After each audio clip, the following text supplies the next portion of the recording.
If you need to think, I have one, and it was the chemtrail thing, where I was like, this is the most retarded thing ever. And then I had some random person on Twitter be like, hey, not only are you dumb for saying they don't try chemicals, you live in St. Louis. Are you not familiar with Operation Large Area Coverage?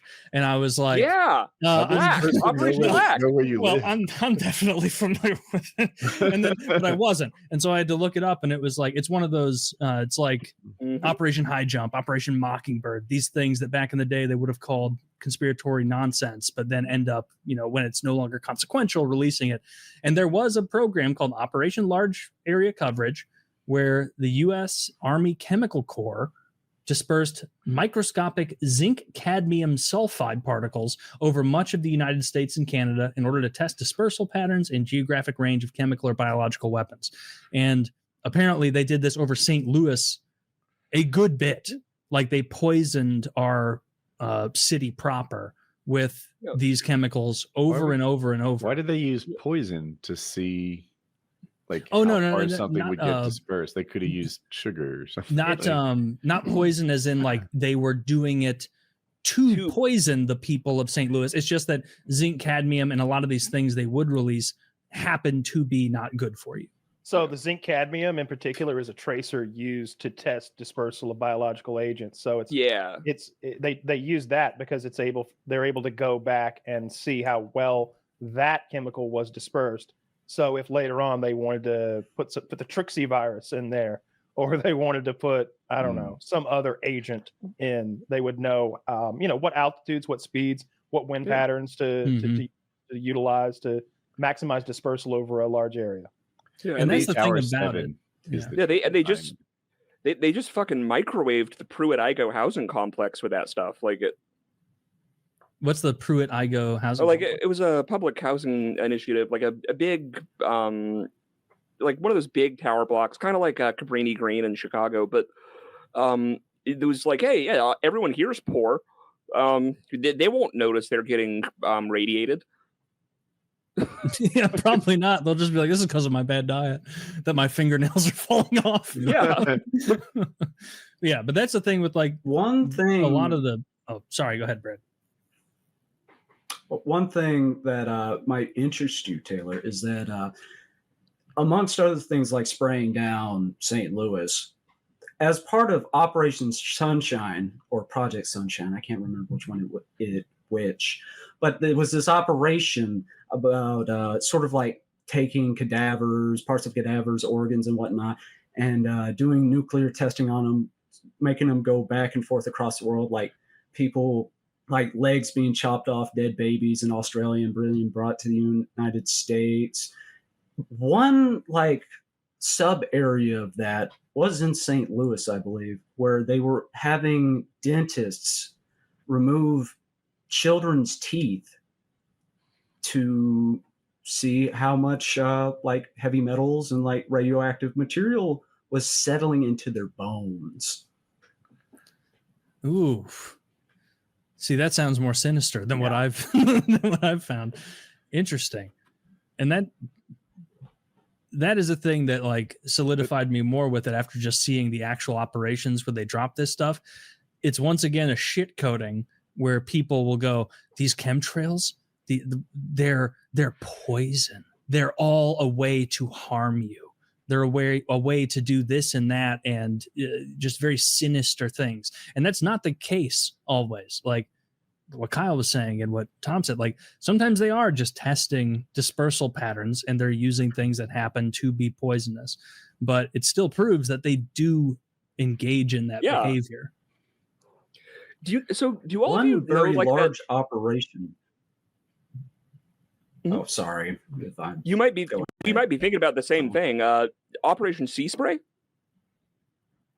Sea foam. See, what the pink mold one. The pink mold from like showers and stuff like that. They sprayed it all over San Francisco. Yeah, that's why, the pink mold that shows up in showers, the reason we have that now is because that was released in San Francisco. What? That's what causes that? Yes.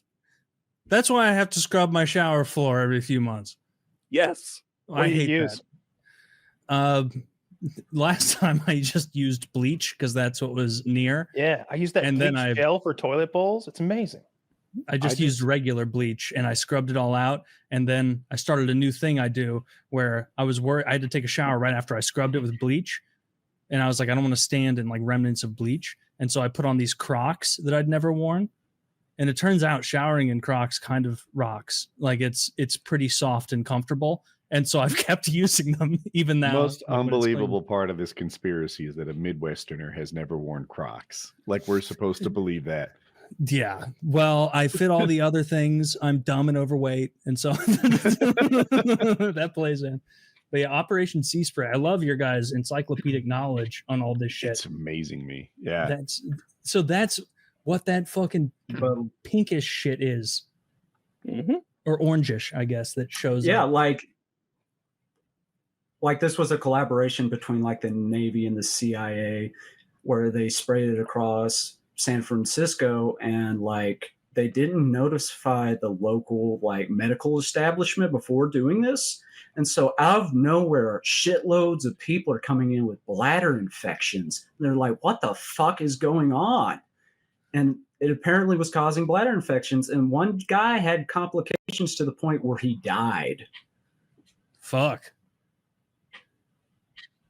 Yeah. And so they've been caught doing this a few times, I guess. They know what's best for us, Taylor. Yeah. That's why that's why I got the 14 boosters. You know, I trust whatever they say. Aren't you due for 15? Tomorrow, like I said, I got to get in early. Get boosted up. You know, I never got COVID. Like I said, I'm a what are you, a conspiracy theorist like yourself? There was a time when you were grievously ill on the show and you were doing the Dennis Reynolds like sickness be gone.